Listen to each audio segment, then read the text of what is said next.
YouTube, what's going on? It's We Do It All again, back with another video.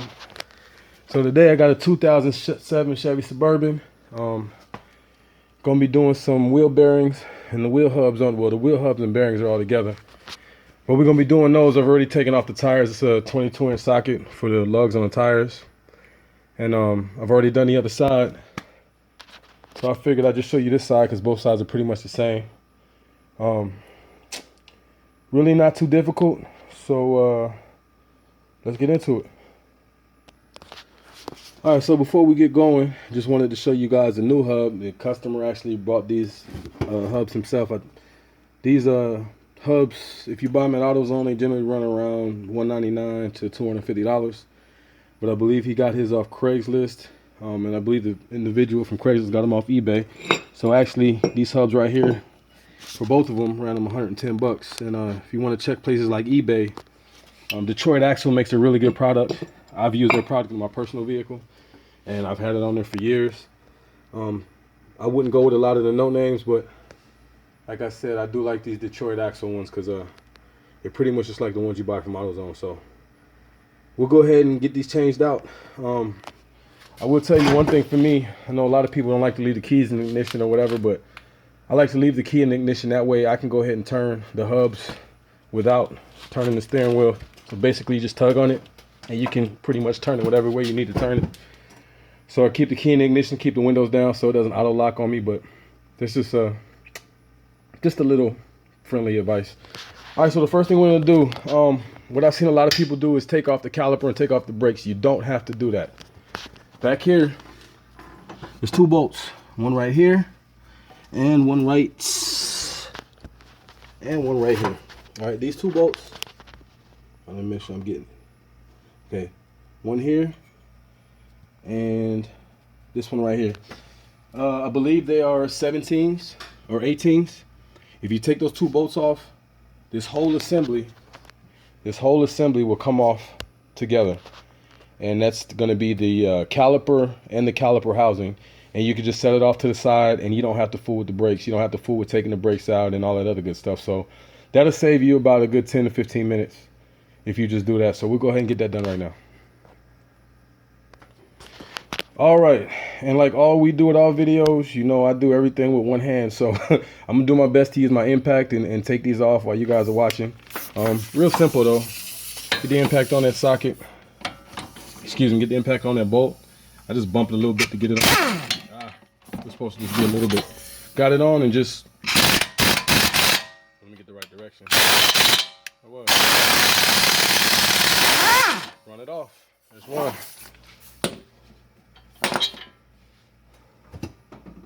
And we'll get this bottom one out.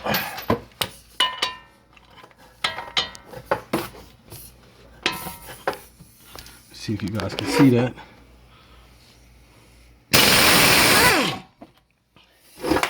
And voila, look at that, the whole assembly fell. Now, as you all know, here We Do It All, this is not a shop. I work out of my garage, and I do these videos just to kind of show you guys how I do things. So, you don't want the caliper to hang by the brake line. That's the worst thing you can do. So I've got my trusty little cooler here, and all I'm gonna do is just pull this whole caliper off and the assembly, and I'm gonna lay it right here on this cooler. Just make sure it doesn't move. And that way you're not pulling the brake line, and it's there, it's out of the way. And you can continue to work and do whatever you need to do at that point. So that's just one of the things that I do to kind of help the process a little bit. All right, so the next thing we're gonna do is we're gonna get this rotor off. So with the rotor, you got one bolt here, it's a 36 millimeter. And then on this Suburban, you also have a little hex key here, and I'll get the size for that for you in a minute. We'll be back.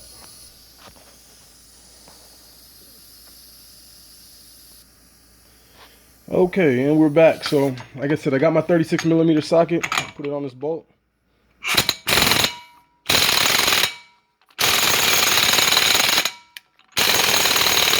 Switch directions on me.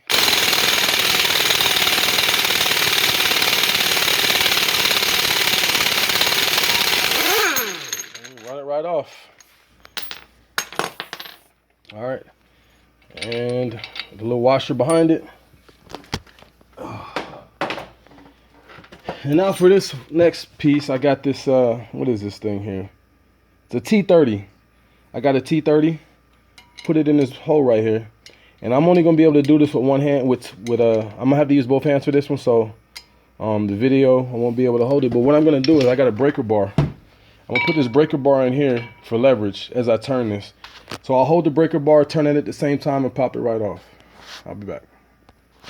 Okay, so like I said, I hold the breaker bar, and I just turned that thing, and she came right off. There's not a lot of torque on this one, so any little torque wrench that you have should work.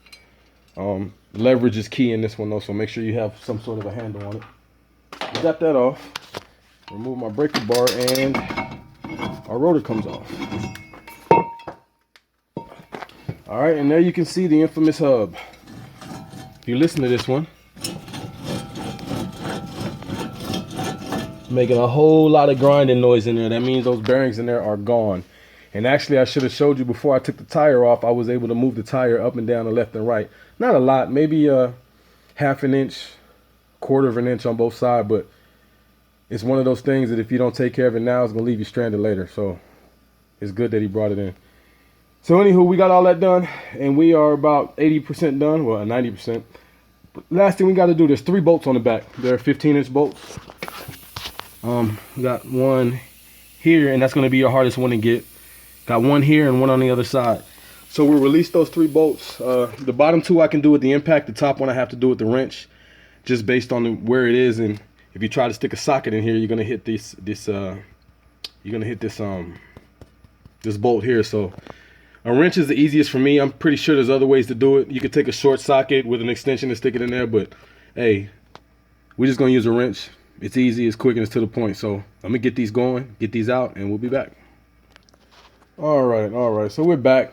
So I released the 3 bolts on the back. This top bolt, you don't have to take it out all the way. Just make sure you unscrew it. The reason I'm saying don't take it out all the way is because with the boot back here on the axle, it gets stuck on this little gasket, on this little oh my gosh, this clamp right here. So once you take the hub off, you can slide the axle back and take it out, but there's no need because you're gonna have to put it right back in. So I just leave it up there, and it's able to move back and forth the way it needs to. So I'm not gonna fool with it. I'm just gonna pull it back just enough so it's out of the way.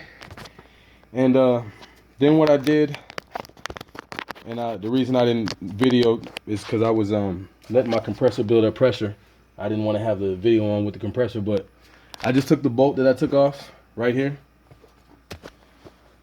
Took this handy dandy little bolt, put it on backwards,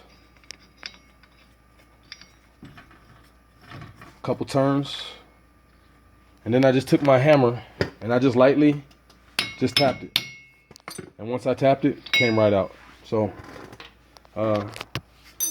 don't tap it too hard, because if you do, you can mess up the threads. But most of these will come out with just a little tap unless they just rusted in, and then you probably want to get some penetrating oil and let it sit for a while. All right, so basically that's it. My flash just went out for some reason. I apologize. I don't know what's going on. So basically that's it. You have one wire. God, let me see if I can get this flash back on. Hold on.